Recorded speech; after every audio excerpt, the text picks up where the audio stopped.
தொடர்ந்து அரசியல் விமர்சகர் திரு ரவீந்திரன் துரைசாமி இணைப்பில் இருக்கிறார். அவரோடு பேசலாம். சார் வணக்கம்.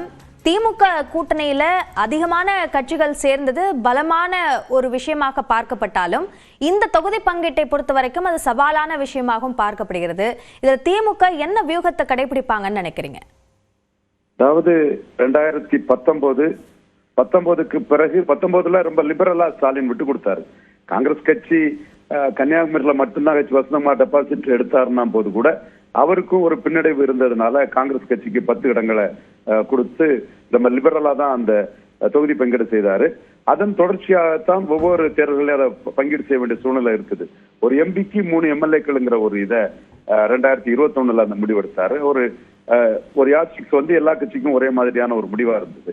அது பிறகு 2024லயும் பெரிய பிரச்சனைகள் வரும், காங்கிரசுக்கு 6 இடங்கள் தான் கொடுப்பாருன்னு சொன்ன சூழ்நிலையில இல்ல 10 கொடுத்துருவோம்னு ராகுல் காந்தி, சோனியா காந்தி போன்றவங்க எல்லாம் கேட்டுக்கொண்டதுக்கு 10 சீட்டையும் கொடுத்தாரு.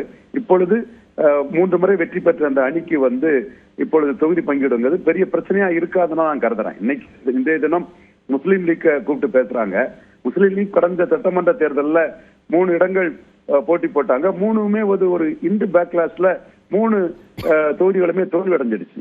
அதே வேளையில மக்களவை தேர்தலில் நவாஸ் கனி வந்து ஒரு காஸ்ட் கான்ட்ராடிக்ஷன் அவருக்கு ஹெல்ப் பண்ணதுல 19 விட 3 விழுக்காடு ஓட்டு அதிகம் பெற்று ஒரு பெரிய அளவுக்கான ஒரு வெற்றியை முஸ்லீம் லீக் நவாஸ் கனி பெற்றிருந்தாரு. ஆனா சட்டமன்ற தேர்தலில் 21ல 3 தோல்வி அடைந்ததுனால இப்பொழுது மு.க. ஸ்டாலின் என்ன முடிவெடுப்பார் நான் கருதுறேன்னா, உங்களுக்கு வந்து தொகுதியை குறைச்சிக்கிடுங்க, வெற்றி பெறது மாதிரி தொகுதி தாரேன், அந்த தொகுதிக்குள்ள ஒரு இந்த பேக்லாஸ் இல்லாத வகையிலையும் முஸ்லீம் லீக் விட்டாலும் வெற்றி பெறக்கூடிய அளவுக்கும் ஒரு சேஃபான கான்ஸ்டிட்யூன்சியை நான் தர்றேன். அந்த வகையில 2 தொகுதி கொடுக்குற 2 தொகுதியும் வெற்றி பெற வைக்க வேண்டியது திமுகவின் கடமைங்கிற அடிப்படையில கடந்த முறை 3 கொடுத்த இடத்துல 2 தொகுதியாக முஸ்லீம் லீக் குறைப்பதற்கான வாய்ப்புகள் இருக்குது. முஸ்லீம் லீக்கை பொறுத்தவரை திமுக கூட தொடர்ந்து உறவுல இருக்கக்கூடியவங்க அண்டர்ஸ்டாண்டிங் பொலிட்டீஷியன்ஸ். ஸோ முஸ்லீம் லீக்ல இருந்துதான் அந்த கூட்டணியோட பலம் பெருகி இருக்குது. தேமுதிக உள்ள வந்திருக்காங்க. இவர் முன்னாள் முதல்வர் OPS ஸ்டாலின் முதல்வர் என்று அணிக்குள்ள வர்றாரு.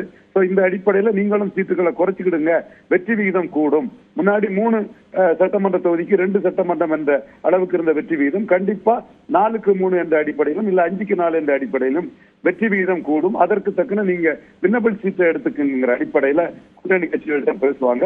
அதை திமுக அவங்களே அக்செப்ட் பண்ண வச்சு ஒரு சுமூத்தான ஒரு தொகுதி பங்கீட முடிப்பாங்கன்னு தான் கருதுறேன். காரணம், பட்ஜெட்டுக்கு எதிரான ஒரு கூட்டத்துல திமுக அணியில் உள்ள காங்கிரஸ் உட்பட எல்லா கட்சிகளுமே கலந்துகிட்ட போது அந்த கட்சிகளுக்குள்ள ஒரே கூட்டணி ஆப்ஷனாட்டு திமுக மட்டுமே இருக்கிறதுனால ஒரு விட்டபிலிட்டியை கொடுக்கறதுனால அது சுமூத்தாக முடியும் என்றே நான் கருதுகிறேன். கருத்து பகிர்விற்கு நன்றி திரு ரவீந்திரன் துரைசாமி.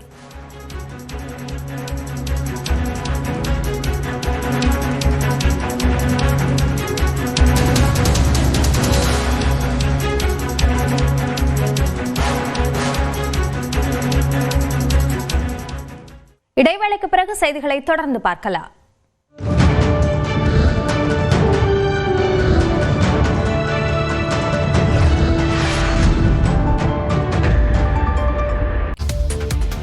வங்கக்கடலில் காற்றழுத்த தாழ்வு பகுதி உருவாகி இருக்கும் நிலையில் இன்று 4 மாவட்டங்களில் கனமழை பெய்யும் என சென்னை